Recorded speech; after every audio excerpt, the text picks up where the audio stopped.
आपण पाहत आहे मुलुख महाराष्ट्र बातम्यांचा वेगवान आढावा। आपण एक ब्रेकिंग न्यूज हाती येते ती म्हणजे छत्रपती संभाजीनगरमध्ये ड्रग्सचा प्रचंड मोठा साठा जप्त करण्यात आला आहे। शहरातून सुमारे 500 कोटी रुपये बाजारभाव असलेलं ड्रग्स जप्त करण्यात आला आहे। मुंबई, पुणे आणि गुजरातच्या जीएसटी विभागाच्या इंटेलिजन्स डिपार्टमेंटने ही मोठी कारवाई केली। शहरातील कांचनवाडी इथे जितेश कुमार पटेल याच्यासह आणखीन एकावर कारवाई करण्यात आल्याची प्राथमिक माहिती आहे। दरम्यान जप्त केलेलं ड्रग्स हे सुमारे 150 किलो असल्याचं कळतं। या कारवाईच्या मुद्द्यावरून मात्र विरोधकांनी सरकारच्या कृतीबद्दल प्रश्नचिन्ह उपस्थित केलंय। विरोधी पक्षनेते अंबादास दानवे आणि राष्ट्रवादीच्या खासदार सुप्रिया सुळे यांनी या कारवाईवरून सरकारवर टीका केली आहे। ड्रग्ज सोकावतोय, एखादं ड्रग्ज विकलं जायचं चोरून लपवून ही बातमी व्हायची। आज ड्रग्जचे कारखाने आणि या कारखान्याचे जे आरोपी 9-9 महिने सरकारच्या आशीर्वादानं मस्तकी दवाखान्यात आराम करतात, सरकारच्या दवाखान्यामध्ये व्यवहार करतात, मैत्रिणींना भेटतात, त्याच्यावर गुलछर्रे उडवतात आणि पोलीस सुस्त आहे। आणि आता घेऊयात बातम्यांचा वेगवान आढावा। सरकार आरक्षण देण्यासाठी कटिबद्ध असून कायद्याच्या चौकटीत बसणारं आणि टिकणारं आरक्षण देण्याकरता सर्वतोपरी प्रयत्न सुरू असल्याचं मुख्यमंत्र्यांनी म्हटलंय। आम्ही कुणाचीही दिशाभूल करत नाही। तसंच आरक्षणाच्या संदर्भात शिंदे समितीचं युद्धपातळीवर काम सुरू असून आम्ही कुणालाही खोटं आश्वासन दिलेलं नाही असंही मुख्यमंत्री म्हणाले।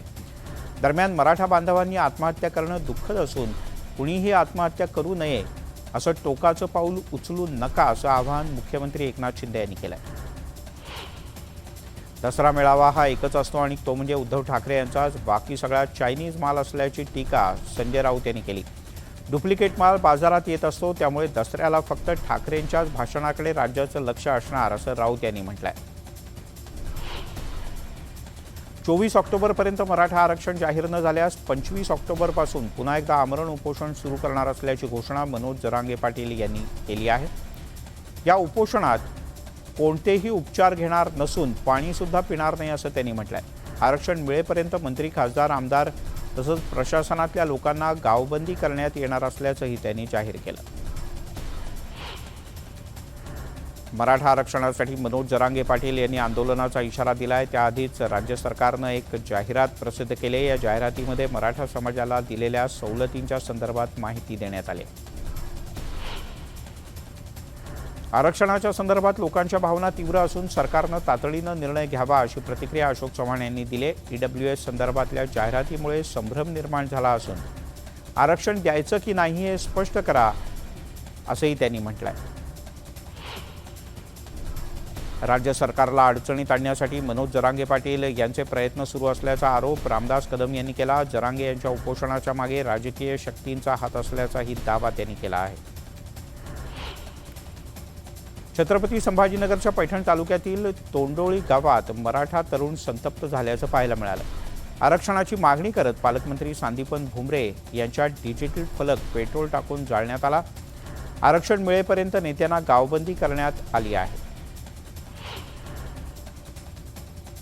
मराठा आरक्षणाची मागणी करत लातूरच्या एरंडी सारोळा या गावात आकाश पाटील या तरुणानं बेमुदत उपोषण सुरू केलंय। गेल्या 5 दिवसांपासून हा तरुण उपोषण करतो आहे। त्याची प्रकृती सध्या खालावली आहे। आरक्षण मिळाल्याशिवाय उपोषण सोडणार नाही असा निर्धार त्यानं व्यक्त केला आहे। पुण्यातल्या राजगुरुनगर इथे मराठा बांधवांनी मुंडन आंदोलन केलं। नारायण राणे आणि रामदास कदम यांनी केलेल्या विधानांचा निषेध करण्यात आला। मनोज जरांगे पाटील यांना पाठिंबा देण्यासाठी गेल्या 22 दिवसांपासून साखळी उपोषण करण्यात येत आहे। सांगलीच्या आरेवाडीत गोपीचंद पडळकर यांचा दसरा मेळावा पार पडला। धनगर आरक्षणाच्या लढ्यासाठी पडळकर यांनी हिंदुस्थान शिवमल्हार क्रांती सेनेची घोषणा केली। आरक्षणासाठी धनगरांनी संघटितपणे एकत्र येणं गरजेचं आहे। गावागावात या संघटनेच्या शाखा तयार झाल्या पाहिजेत असंही त्यांनी नमूद केलं। ठाकरे गटाच्याकडून दसरा मेळाव्यासाठी 3रा टीझर रिलीज करण्यात आला। या टीझरच्या माध्यमातून सत्ताधाऱ्यांच्यावर निशाणा साधला जातोय। ठाकरे पक्षाचा दुसरा मेळावा हा शिवाजी पार्क मैदानावर होणार असून त्यासाठी पक्षाकडून जय्यत तयारी सुरू आहे। दसरा मेळाव्यासाठी धाराशिव इथून ठाकरे गटाच्या वतीनं विशेष रेल्वे गाड्या सोडण्यात येणार आहेत. खासदार ओमराजे निंबाळकर आणि आमदार कैलास पाटील यांच्या पुढाकारातून ही व्यवस्था करण्यात आली आहे. परंपरेच्या विचारांचा मेळावा हा आझाद मैदानावर होत असून शिवतीर्थावर समाजवादीबद्दल, हमासच्या संघटनांच्या बद्दल ऐकायला मिळेल असा टोला संजय गायकवाड यांनी लगावलाय. एकनाथ शिंदे यांचा दसरा मेळावा अभूतपूर्व होईल असा विश्वासही त्यांनी व्यक्त केला. ठाकरे गट म्हणजे रडूबाई असल्याची टीका नरेश म्हस्के यांनी केली आहे. ठाकरे गटानं मतदारांची गद्दारी केल्याचा आरोप सुद्धा त्यांनी केला. तर खरा दसरा मेळावा आमचाच आहे, चायनीज मेळावा हा समोरच्यांचा असं म्हणत त्यांनी प्रत्युत्तरही दिलं. शिवसेना पक्ष आणि चिन्हाबद्दलची सुनावणी पुन्हा एकदा लांबणीवर पडली. निवडणूक आयोगानं एकनाथ शिंदे गटाला शिवसेना पक्ष आणि चिन्ह देण्याचा निर्णय घेतला होता. या निर्णयाच्या विरोधात ठाकरे गटानं सर्वोच्च न्यायालयात धाव घेतली. यावर आता 20 नोव्हेंबरला सुनावणी होईल. सरन्यायाधीश धनंजय चंद्रचूड यांनी हा निर्णय दिला. शरद पवार यांनी बारामतीत पत्रकार परिषद घेत विविध मुद्द्यांवर भाष्य केलं. यावेळेला सरकार आणि मनोज जरांगे यांच्याबद्दल बोलणं झाल्याची शक्यता त्यांनी नमूद केली. यावेळेला त्यांनी कंत्राटी भरतीवरून केलेल्या आरोपांच्या संदर्भात एक स्पष्टीकरणही दिलं. कंत्राटी भरतीला संमती असणारे सरकारमध्ये असल्याचंही त्यांनी म्हटलं. दौंडमध्ये अनंतराव पवार इंग्रजी शाळेच्या नूतन वास्तूचं शरद पवार आणि अजित पवार यांच्या हस्ते उद्घाटन करण्यात आलं. यावेळेला संपूर्ण पवार कुटुंबीय कार्यक्रमाला उपस्थित होते. शरद पवार जेव्हा व्यासपीठावर बसले तेव्हा अजित पवार त्यांच्या जवळ जाऊन उभे होते, काही पाहणी करत होते. खुर्च्यांच्या नावांची त्यांनी अदलाबदली केली, पण शरद पवार आणि अजित पवार यांच्यात कोणताही संवाद झालाच नाही. कंत्राटी भरतीचा निर्णय रद्द केल्याच्या संदर्भात देवेंद्र फडणवीस यांनी माहिती दिली. यावेळेला फडणवीस यांनी महाविकास आघाडीच्या नेत्यांवर हल्ला चढवला. त्यावर खासदार सुप्रिया सुळे यांनी उत्तर दिलंय. देवेंद्र फडणवीस यांनी सगळ्यांची माफी मागितली पाहिजे असंही त्यांनी नमूद केलं. तिकडे सुप्रिया सुळे यांनी फडणवीस यांच्यावर केलेल्या टीकेला नितेश राणे यांनी उत्तर दिलंय. राणेंचीही सुप्रिया सुळे यांच्यावर त्यांनी जोरदार पलटवार केलाय. महाविकास आघाडीचे प्रणेते शरद पवार होते. उद्धव ठाकरे प्रत्येक निर्णय त्यांना विचारूनच घेत होते. त्यामुळे सुप्रिया सुळे तुम्ही महाराष्ट्राची माफी मागा असं नितेश राणे यांनी म्हटलंय. संजय राऊत यांनी सुद्धा सरकारवर पुन्हा एकदा निशाणा साधला. यावेळेला त्यांनी ललित पाटील प्रकरणावरून केलेल्या आरोपांना उत्तर दिलंय. देवेंद्र फडणवीस म्हणतात की ललित पाटील हा शिवसेनेचा शहरप्रमुख होता, मात्र तो साधा गटप्रमुख सुद्धा नव्हता असं राऊत यांनी म्हटलंय. लवकरच सत्य समोर येईल असा दावाही त्यांनी व्यक्त केला. प्रवीण दरेकर यांच्या मनातली गोष्ट ओठावर आली असं वक्तव्य एकनाथ खडसे यांनी केलंय. गजाभाऊ मुख्यमंत्री व्हावा ही सगळ्यांचीच इच्छा होती, मात्र या इच्छेला मुरड घालून त्यांना दुसऱ्याला पाठिंबा द्यावा लागल्याचंही त्यांनी नमूद केलं. दापोलीतल्या दाभोळ भारतीय शिपयार्ड कंपनीच्या कामगारांच्या थकीत पगारातील 40% रक्कम आमदार योगेश कदम यांच्या माध्यमातून देण्यात आली. मात्र कामगारांना 100% वेतन मिळवून देण्यात आलेलं नाही. या संदर्भात 40% रकमेचे चेक वाटप का केलं असा प्रश्न निलेश राणे यांच्या महाराष्ट्र समर्थ कामगार संघटनेकडून उपस्थित करण्यात आला आहे. बीडमध्ये आमदार सुरेश धस यांच्या पत्नीसह 2 जणांच्या विरोधात मारहाणीचा गुन्हा दाखल करण्यात आला आहे. राजकीय हेतूपायी खोटे आरोप होत असल्याचं त्यांचं म्हणणं आहे. या प्रकरणी सखोल चौकशी करण्याची मागणी आमदार धस यांनी केली आहे. अमरावती पुणे नवी रेल्वे सुरू करणार असल्याची माहिती केंद्रीय रेल्वे राज्यमंत्री रावसाहेब दानवे यांनी दिली. दरम्यान जळगाव जालना रेल्वे मार्ग लवकरच सुरू होणार असल्याचंही त्यांनी म्हटलं. त्यासोबतच मनमाड भुसावळच्या दरम्यान 3ऱ्या आणि 4थ्या लाईनचं उद्घाटन पंतप्रधान नरेंद्र मोदी यांच्या हस्ते होणार असल्याचंही दानवे यांनी नमूद केलं. मनसेच्या दणक्यानंतर राष्ट्रीय महामार्ग अधिकाऱ्यांना जाग आली आहे. 2 दिवसात मुंबई गोवा महामार्गावरच्या चिपळूणच्या वशिष्ठी नदीवरच्या पुलाच्या वेरिंग कोटिंगच्या कामाला सुरुवात करण्यात आली. गेल्या अनेक महिन्यांपासून या पुलाच्या बांधकामातल्या सळ्या उघड्या पडल्या होत्या. वाशिममध्ये महावितरणच्या भरारी पथकानं वीज चोरी करणाऱ्यांवर कारवाईचा बडगा उगारला आहे. महिन्याभरात 33 ठिकाणी छापे घालण्यात आले. आतापर्यंत 42 लाखांचा दंड वसूल करण्यात आला आहे.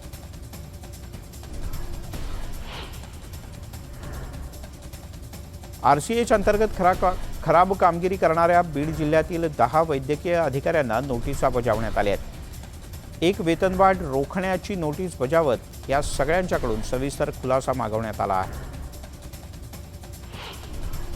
निळवंडे धरणातून कालव्यामध्ये सोडलेलं पाणी राहता तालुक्यात पोहोचल्यानंतर मोठा जल्लोष करण्यात आला. केलबड गावात पाणी पोहोचल्यानंतर खासदार सदाशिव लोखंडे यांच्या हस्ते जलपूजन करण्यात आलं.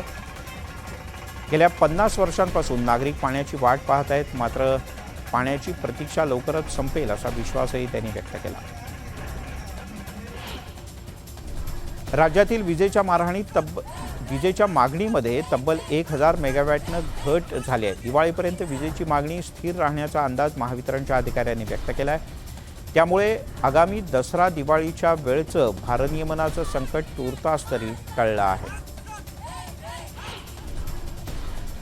शेगाव पंढरपूर पालखी मार्ग दुरुस्त करा, अन्यथा सरकारच्या विरोधात तीव्र आंदोलन करू असा इशारा आमदार संजय रायमुलकर यांनी दिला आहे. अर्धवट कामाच्यामुळे अपघातांचं प्रमाण वाढल्याचाही दावा त्यांनी केला. दौंड तालुक्यातील भीमापाटा साखर कारखान्याच्या 40व्या गळीत हंगामाचा बॉयलर अग्निप्रदीपन सोहळा पार पडला. आमदार राहुल कुल आणि कांचन कुल यांच्या हस्ते हा कार्यक्रम सुरू झाला. हिंगोलीमध्ये मराठवाडा विभागातील शालेय शिक्षकांचा जागर मेळावा पार पडला. 100% अनुदानाची मागणी यावेळेला करण्यात आली. त्यासोबतच आंदोलनाची पुढची दिशा सुद्धा नक्की करण्यात आली. लातूरमध्ये युवक काँग्रेसनं शेतकऱ्यांच्या विविध प्रश्नांसाठी पदयात्रा काढली. शेतकऱ्यांच्या भल्यासाठी नवं सरकार येऊ दे अशा प्रकारचं साकडं खरोसा इथल्या रेणुका देवीला घालण्यात आलं. बीडच्या धोंडराई परिसरात कापसाच्या पिकात गांजाची लागवड झाल्याचं समोर आलंय. पोलिसांच्या छाप्यात 2 क्विंटल गांजा जप्त करण्यात आलाय. या प्रकरणी एकाला ताब्यात घेण्यात आलं असून अधिक चौकशी सुरू आहे.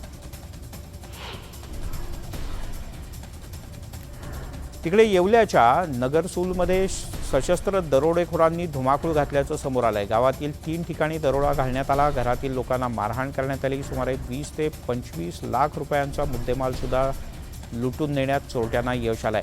या घटनेनं लोकांमध्ये मोठी दहशत आहे. वाशिममध्ये अवैधरित्या तांदूळ विक्री करणाऱ्या टोळीचा पोलिसांनी पर्दाफाश केलाय. या कारवाईमध्ये 360 क्विंटल तांदूळ जप्त करण्यात आला. या प्रकरणी अधिक तपास सुरू आहे.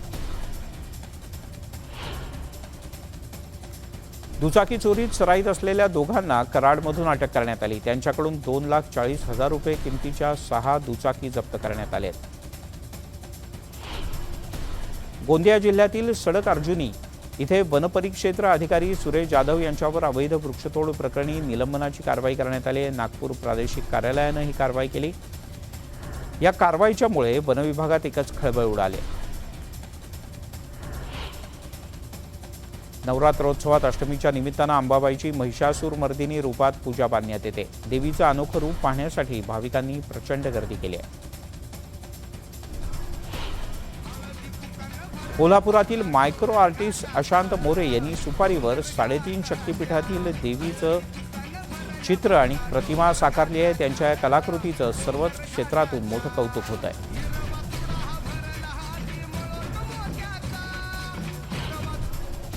बीड शहराचं ग्रामदैवत असलेल्या खंडेश्वरी देवीचा नवरात्रोत्सव मोठ्या थाटात सुरू आहे. ही देवी नवसाला पावणारी असल्याची भाविकांची गाढ श्रद्धा आहे. शारदीय नवरात्रोत्सवाच्या दुर्गाष्टमीला तुळजाभवानी मातेची महिषासूरमर्दिनी रूपात पूजा मांडण्यात आली. देवीच्या दर्शनासाठी राज्यासह इतर राज्यातले भाविक सुद्धा प्रचंड संख्येनं गर्दी करतात. शिर्डीमध्ये दसरा उत्सवात यंदा साईबाबांच्या सोबतच प्रभू रामचंद्राचं सुद्धा दर्शन होणार आहे. साधारण 60 फूट उंचीचा नागरशैलीतला श्री राम मंदिराचा देखावा इथे साकारण्यात आला आहे. शिर्डीच्या साई मंदिरात उद्यापासून विजयादशमीच्या उत्सवाला सुरुवात होणार असून साई भक्तांच्या स्वागतासाठी शिर्डी सज्ज झाली आहे. मंदिर परिसरातील भव्य स्वागत कमान भाविकांचं लक्षही वेधून घेते. अभिनेत्री सुस्मिता सेननं आपल्या लेकीसोबतचा मुंबई येथील दुर्गा पूजेच्या उत्सवाला हजेरी लावली. यावेळेला तिनं मुलगी रेनेसोबत धनुची नृत्य केलं.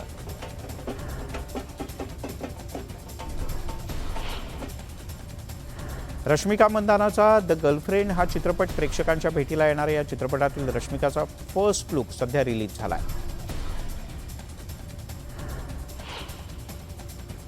अभिनेता कार्तिक आर्यन मुंबईतल्या एका आलिशान रेस्टॉरंटमध्ये तारा सुतारियाच्या सोबत दिसला. ही जोडी डिनर डेटसाठी गेल्याची माहिती समोर येते. सध्या या दोघांचे व्हिडिओ सोशल मीडियात चांगलेच व्हायरल झाले आहेत.